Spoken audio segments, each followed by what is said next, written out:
21st question, slightly application level question. Among the following, the one which reacts most readily with ethanol is? Let's just write the structures of the compounds that are given. The option A, para-nitrobenzyl bromide. So what is para-nitrobenzyl bromide? You have a benzene ring. So this has to be benzyl bromide. In the para position, I will have nitro group. Para-nitrobenzyl bromide. Then, if I go for option B, para-chlorobenzyl bromide, it is a para-chlorobenzyl bromide. Let's move over to option C, para-methoxybenzyl bromide.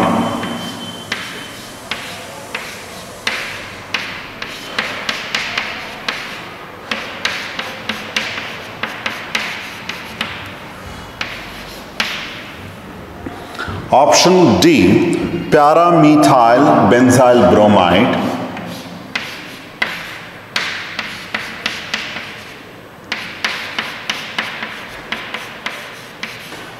I am considering reaction with ethanol. So ethanol, it is C2H5OH. What type of reaction do you expect when you make use of ethanol? It is a nucleophile. Or in other words, I am expecting substitution nucleophilic reaction.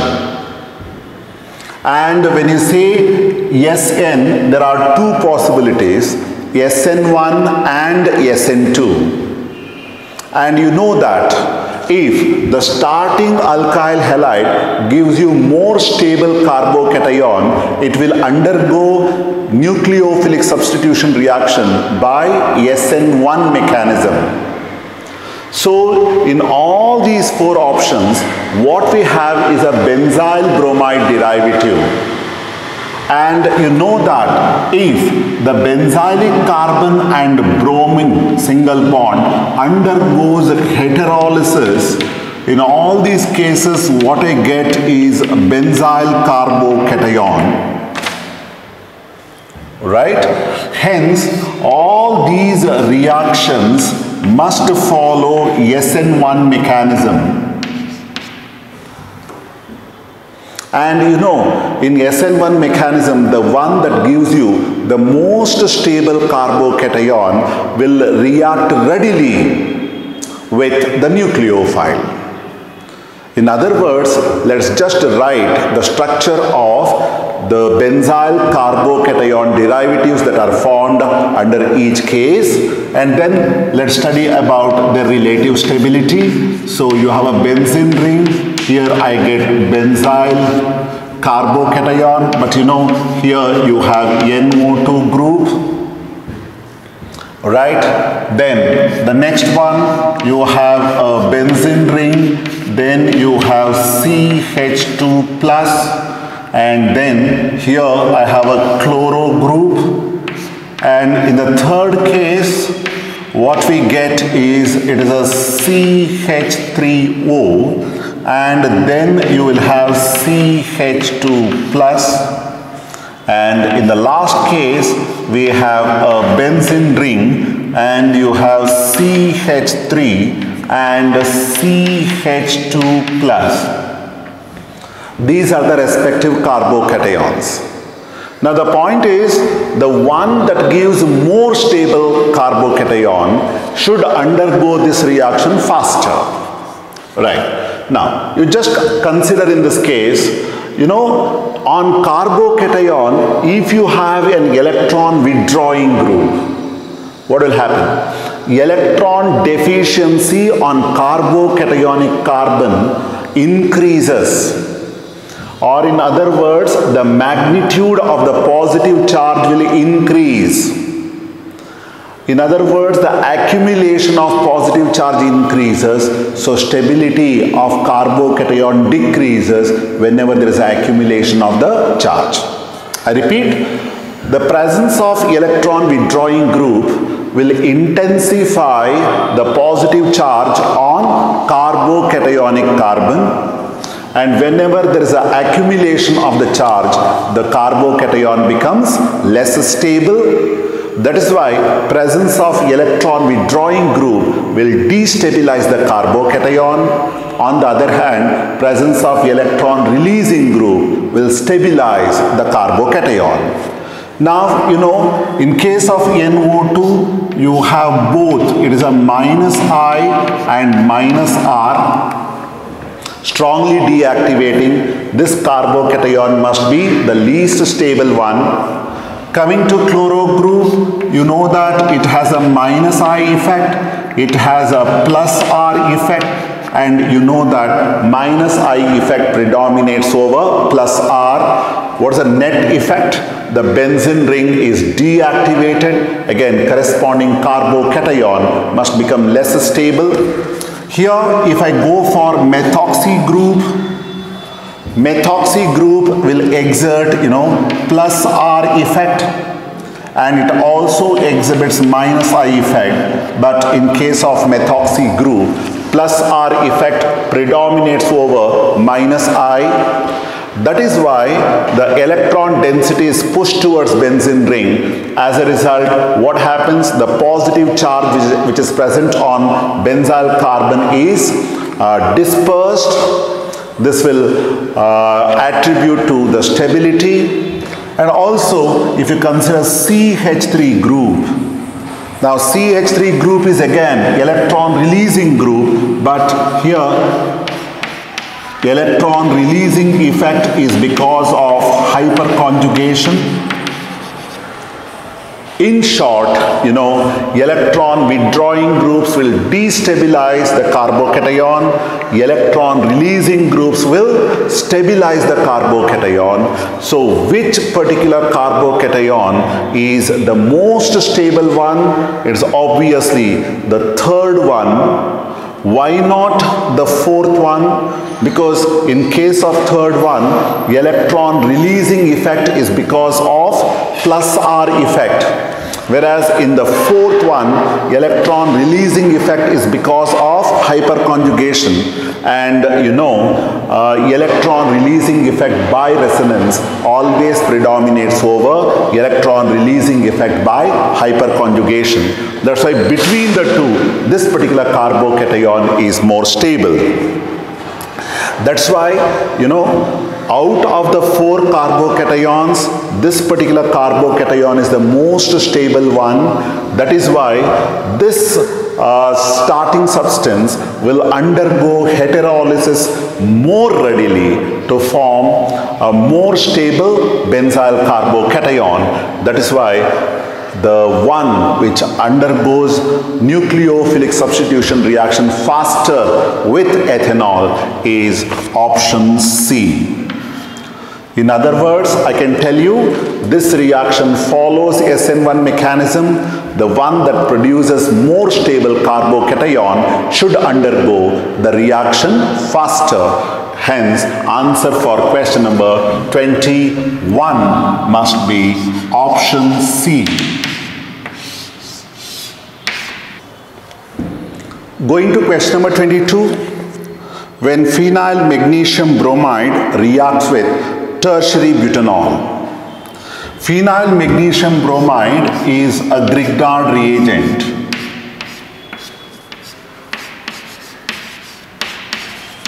It is a Grignard reagent. And I'm treating it with a tertiary butanol. So,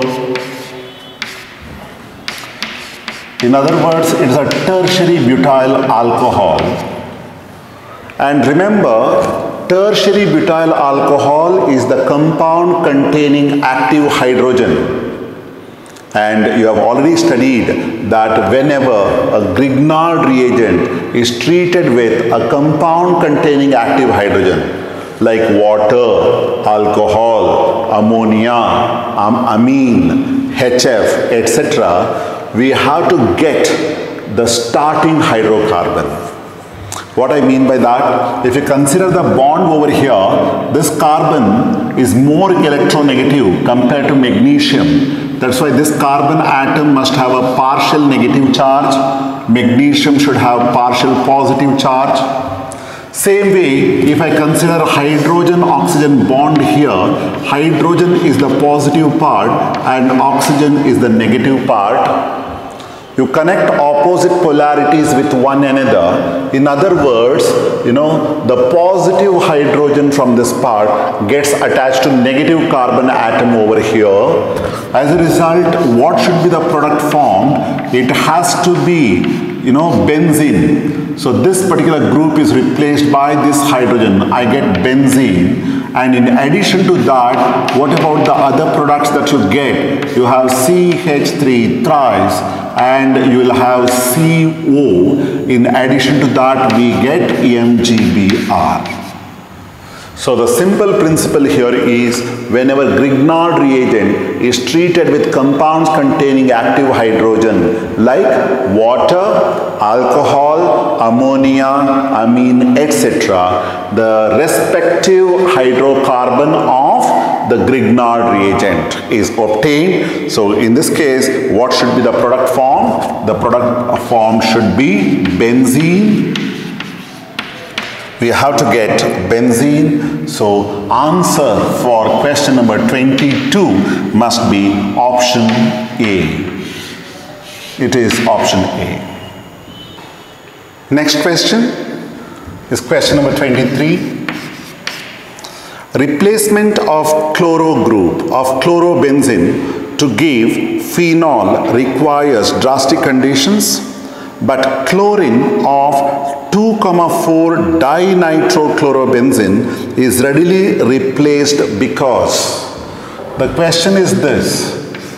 Imagine you have a chlorobenzene like this, and I'll treat it with aqueous NaOH. I have to get phenol, but this process requires drastic conditions. On the other hand, if I have two nitro groups in 2 and 4 positions, I'm talking about this substance. On the second position, we have NO2 group, and on the 4th position, again, you have NO2 group. I'm going to carry out the nucleophilic substitution reaction. So this reaction takes place readily, giving you a respective phenol. So you will have OH here and then NO2. Here you have NO2.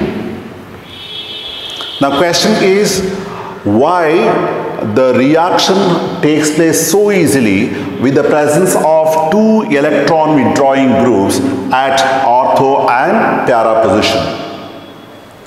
The point here is actually you have to go to the mechanism aspect of it. This reaction involves carbanion intermediate. Carbanion intermediate. So how exactly reaction takes place? Say you have a chlorobenzene like this, and here you have chloro group, right? Now, what should happen? OH group has to attack that particular carbon atom. So when will OH group attack? You see, in the presence of OH minus, if I think about shifting this particular pi electron pair on ortho carbon, you know that on this particular carbon atom you will have a negative charge, and here on this carbon atom there will be positive charge. So OH minus can readily attack this particular carbon atom. That's why when I go for the intermediate, it would be this way. Double here, double bond, here you will have a negative charge, and here you have a chloro group, and here you will have OH. So this is the carbanion that is formed. In fact, this carbanion, again, it can get shifted like this. I can have one more intermediate right? So here lone pair with a negative charge, and you have a double bond over here, and chloro group and OH group. Now, if we have electron withdrawing group like NO2 at ortho and para position. What I am talking about is, imagine you have a NO2 group attached to this position and NO2 group attached to this position. What happens? What's the nature of NO2 group? It will pull the electron density towards itself. As a result, whatever negative charge is present at ortho and para position is pulled towards NO2. What happens to electron density at ortho and para position? It is reduced. Or in other words, the negative charge is reduced, or there is a dispersal of the negative charge. What is the reason for that? The presence of electron withdrawing group like NO2 at ortho and para position. Whenever there is a dispersal of negative charge, what should happen to the stability of the carbanion? It has to increase. And whenever stability of carbanion increases, this reaction takes place more readily. So, when you have electron withdrawing groups like NO2 at ortho and para position, the resultant carbanion is stabilized because the presence of NO2 group will stabilize the carbanion by pulling the electron density towards itself. So, what is the answer for that particular question? NO2 withdraws electron from ortho and para position. What happens as a result? Stability of the carbanion is increased and reaction takes place more readily. So, what is the answer for question number 23? It has to be option D. Going to the next question. A new carbon-carbon bond formation is possible in. Now, let us just check about Cannizzaro reaction. We'll study this under aldehyde ketone chapter. To simplify the thing, let me just give the basic equation of Cannizzaro reaction carried out on formaldehyde. So, I consider two molecules of formaldehyde, and reaction is carried out in the presence of KOH, right? Concentrated KOH. Concentration should be greater than 50%. One molecule of formaldehyde undergoes oxidation to respective carboxylic acid, but that carboxylic acid is formed in the presence of base. So, acid reacts with the base to give salt, it is potassium formate. In addition to that, the other molecule will undergo reduction. When formaldehyde undergoes reduction, I will get corresponding alcohol, it is methanol. So, this is what is called Cannizzaro reaction. Now, just check in Cannizzaro reaction whether there is any bond formation between two carbon atoms. You do not observe carbon-carbon bond formation. So, no CC bond formation in Cannizzaro reaction.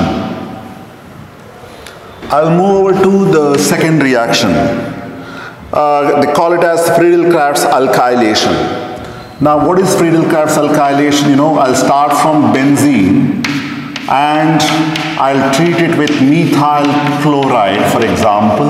And reaction is carried out in the presence of anhydrous aluminum chloride, right? So the product formed in this case is toluene. You have a benzene ring and CH3. In addition to that, what else you get? You get HCl. So in this case, what you observe is a carbon-carbon bond formation. The carbon atom of the benzene ring forms a bond with carbon atom of methyl chloride. So what is your observation? Here there is a CC bond formation.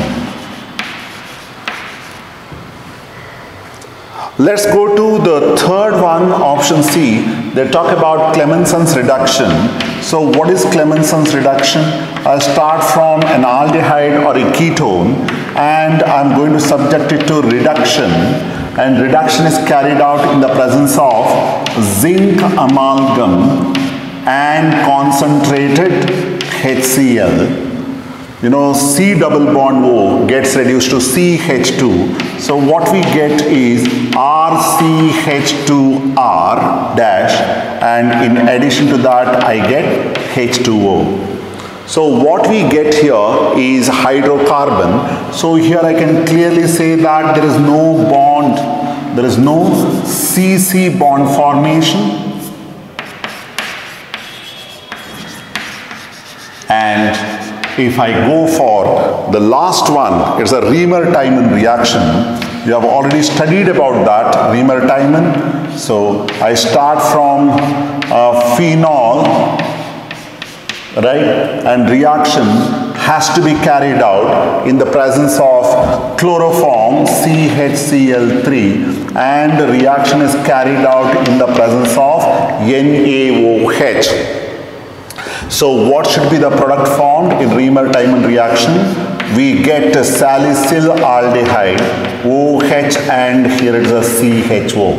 We get salicyl aldehyde, and you can make out the formation of carbon-carbon bond over here. Carbon-carbon bond. So here you have a CC bond formation. Now, just check the question. A new carbon-carbon bond formation is possible in. So what should be the answer then? Here there is a CC bond formation, and in the last case there is a CC bond formation. So what should be the answer for question number 24? It has to be both option B and option D. There is a CC bond formation. So that's question number 24. Question number 25. When but3-ene-2-ol reacts with aqueous HBr, the product formed is. First, let us write the structure of but3-ene-2-ol.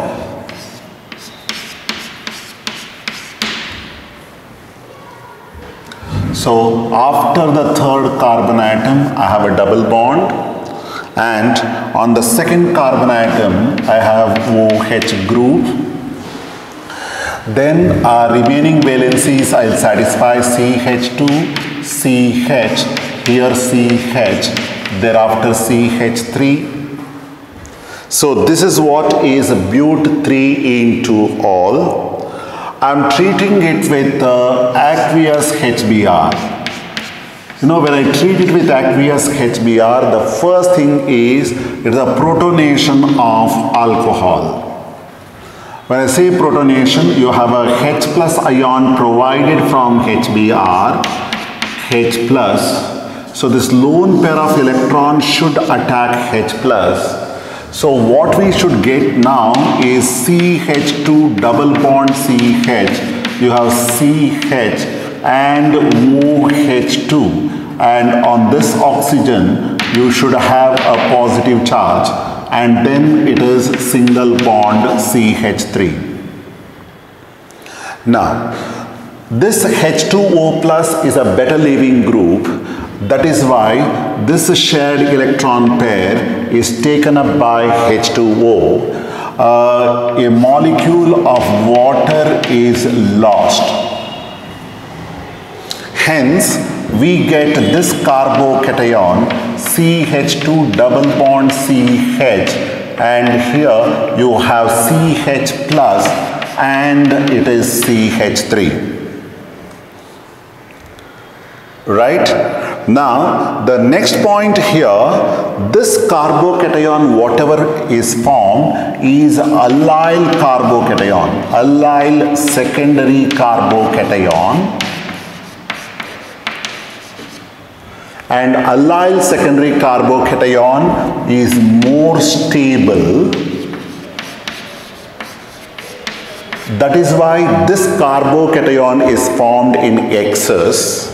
And now the bromide nucleophile Br minus will attack that particular carbon, and the final product that you get should be CH2 double bond CH. On this CH, bromo group will be attached, then single bond CH3. What should be the IUPAC name of this compound? 1, 2, 3 and 4. So name of the compound should be, it is a 3-bromo-but-1-ene. So this should be the final product. So 3-bromo-but-1-ene. So answer has to be option A. 26th question, when HCl gas is passed through propene in presence of benzoyl peroxide, it gives. This is a very, very common question that is asked. We start from propene.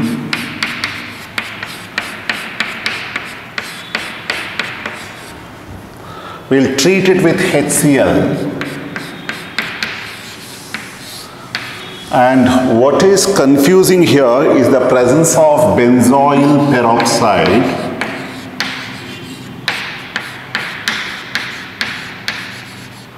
Generally we think whenever there is a peroxide, it will give anti-Markovnikov's product.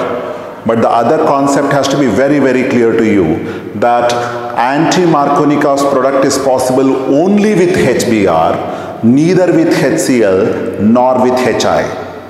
I repeat, anti-Markovnikov's product is possible only with HBr, neither with HCl nor with HI.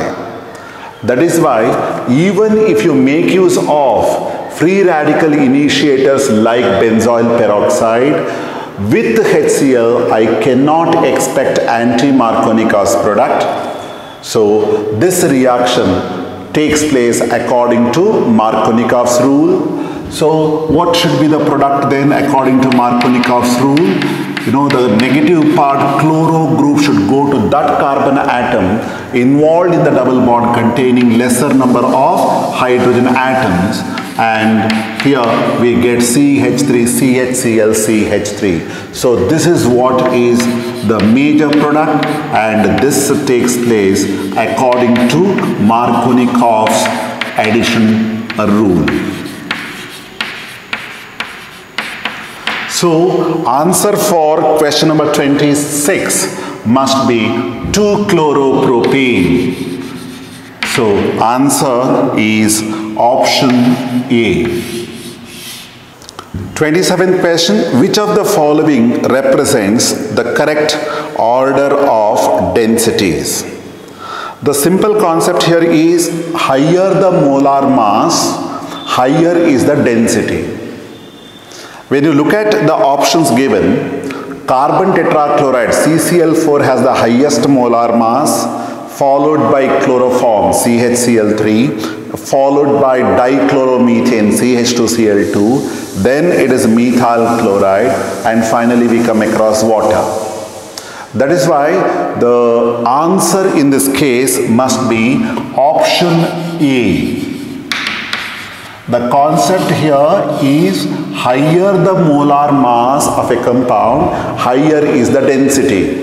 That's why carbon tetrachloride must have the highest density and H2O must have the lowest density. Which of the following has the highest normal boiling point? If all other factors remain the same, you know, higher the molar mass, higher should be the boiling point. In this case, iodobenzene has the highest molar mass, thereafter it is a bromobenzene, then we come across chlorobenzene, and finally it is a fluorobenzene. So the one having the highest molar mass is that of iodobenzene. That's why iodobenzene should have the highest boiling point. So answer for 28th question must be option A. Going to the next question, which of the following has the lowest boiling point? So if you analyze this, option A is tertiary butyl chloride. Tertiary butyl chloride. And option B is N-butyl chloride.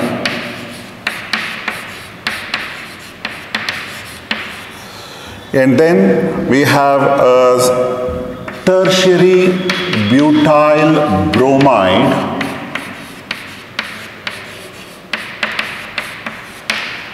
And N-butyl iodide.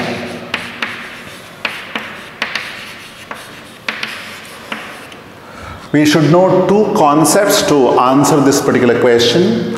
You know, N-butyl and tertiary butyl, they are isomers. And when I move from N-butyl to tertiary butyl, the extent of branching increases. Whenever branching increases, the molecule becomes more compact and it almost assumes a spherical shape. Surface area decreases, boiling point has to decrease. In other words, when I consider N-butyl and tertiary butyl, tertiary butyl should have lower boiling point. Here what is asked? They have asked you to identify the one with the lowest boiling point. So it's very clear that tertiary butyl should have the lowest boiling point. Now when you say that, there are two tertiary butyl compounds. Here tertiary butyl chloride and tertiary butyl bromide. Now the distinction can be made considering the molar mass. The one having lower molar mass out of the two will always have lower boiling point. Tertiary butyl chloride has a lower molar mass compared to tertiary butyl bromide. So obviously, tertiary butyl chloride must have the lowest boiling point. So answer for question number 29 must be option A. So if we consider CCl, CBr and Ci, as the size of the halogen atom increases, the bond length of CX bond keeps on increasing, and as bond length increases, bond strength decreases. Breaking the bond becomes easier, so reactivity of alkyl halide has to increase with the increase in the size of halogen atom. So if you consider the bond dissociation enthalpy, point is simple. As I move towards halogen with a lower atomic mass to higher atomic mass, bond energy should keep on decreasing. So what is the order of bond dissociation enthalpy? CCl should be greater than CBr, which is greater than Ci. So this is about order of bond dissociation enthalpy. So if you look at this, answer for 30th question must be option A. Going to 31st question, we have to arrange methyl halide in decreasing order of dipole moment. So if I consider methyl halide like methyl fluoride, methyl chloride and methyl bromide, dipole moment is given by mu is equal to charge into distance of separation. So if you consider methyl fluoride, fluorine atom is the most electronegative atom. Because of that, if you consider Q is higher for fluoride and Q is the least for bromide. On the other hand, if I consider distance of separation between the two, in case of methyl bromide, the distance between the two charges is maximum. That is why, methyl bromide should have higher dipole moment considering distance of separation, but not methyl fluoride. So, out of the two factors contributing for dipole moment, if I consider charge alone, methyl fluoride is supposed to have the highest dipole moment. And if I consider the distance of separation, then methyl bromide should have the highest dipole moment. So, you observe opposite trends in this case. So, if you consider these two opposing factors, it is observed that methyl chloride will have the highest dipole moment. Then we come across methyl fluoride, and thereafter we come to methyl bromide. So, this is a very important question. Among methyl halide, it is a methyl chloride that has the highest dipole moment. So, answer for question number 31 must be, first should be methyl chloride, then methyl fluoride, and methyl bromide. So, answer should be option B. In the next question, we have to convert cyclohexanol to chlorocyclohexane. In other words, I have to replace OH group by Cl group. We have various reagents that can be used. I can make use of PCl5, I can make use of PCl3, I can make use of SOCl2, or I can make use of HCl in presence of anhydrous zinc chloride. All these reagents can be used. So, if you go through this, chlorine in presence of light, we cannot, it follows free radical substitution. SOCl2 can be used. PBr3 cannot be, because I have to use PCl3 to get chlorocyclohexane. So, PCl3 can be used, PBr3 cannot. And option D is none of these. So, answer for 32nd question, it has to be option B. It is thionyl fluoride, SOCl2. Isopropyl chloride. Structure is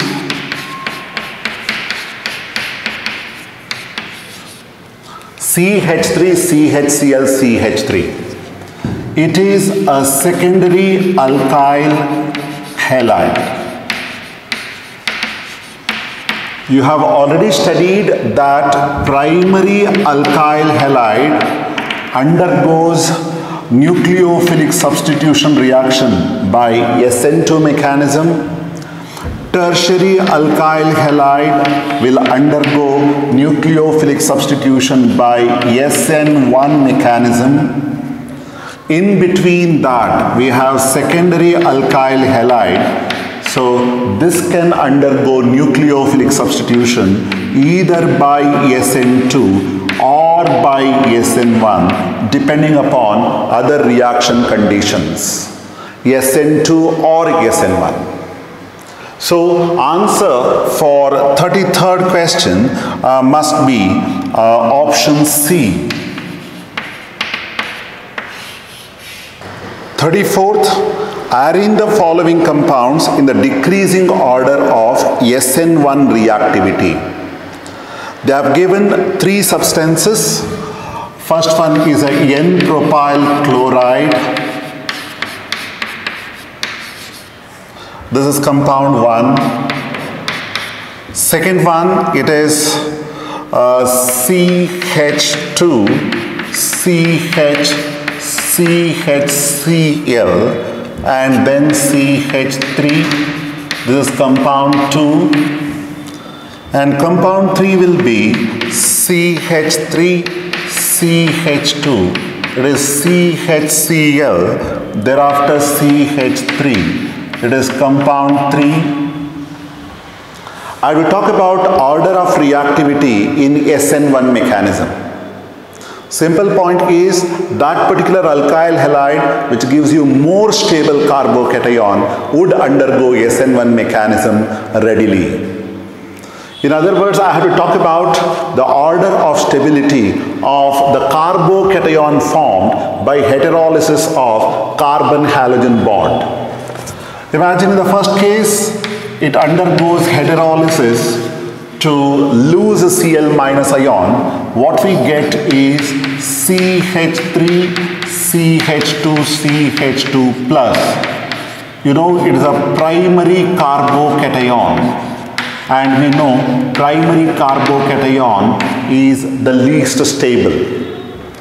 Coming to the second one, if it loses chloride ion by undergoing heterolysis, so the carbocation in this case is a CH2 double bond CH, then CH plus, and thereafter we have CH3. So what type of carbocation it is? Allyl secondary carbocation. And in the last case, if it undergoes heterolysis, what I get is a secondary carbocation CH3, CH2, CH plus CH3. So what we get is a secondary carbocation. And we know order of stability of carbocations. You know, allyl carbocation is always more stable compared to secondary carbocation, which in turn is more stable compared to primary carbocation. That is why this compound, second compound, should undergo SN1 mechanism fastest out of the three. Then is the third one, and then is the first one. So this should be the order of reactivity of alkyl halide. Second one is more reactive compared to third one, and third one is more reactive compared to first one. Or in other words, answer for this question is option B.